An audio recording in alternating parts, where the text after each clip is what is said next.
இந்தியாவின் தலைநகர் டெல்லியில் நடைபெற்ற சட்டமன்ற தொகுதி பொதுத் தேர்தலில் பாரதிய ஜனதா கட்சி 27 ஆண்டுகளுக்கு பின்னால் ஆட்சியை மக்களுடைய அமோக ஆதரவை பெற்று ஆட்சியில் அமர்ந்திருக்கிறது.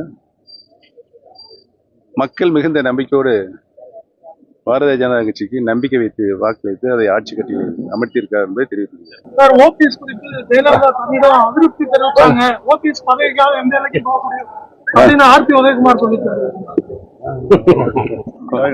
ஒரு வார்த்தை அதாவது அம்மா வந்து நேரடியா பேசினா அவரத்தை பேசினாங்க. அவரை பத்தி பேசல, உதயகுமாரை பத்தி பேசவே இல்லை. ரகசியம் சொல்லிட்டேன், அதை கேட்க கூடாது. அதே ரகசியம். எங்க இருக்க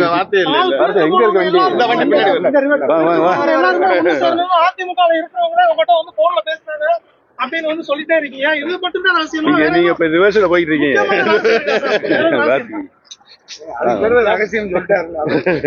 ஏற்கனவே நீங்க கேட்டீங்க, அது பரம ரகசியம் சொல்லியாச்சு. வாங்க, அதெல்லாம் ஒண்ணும் முடியாது.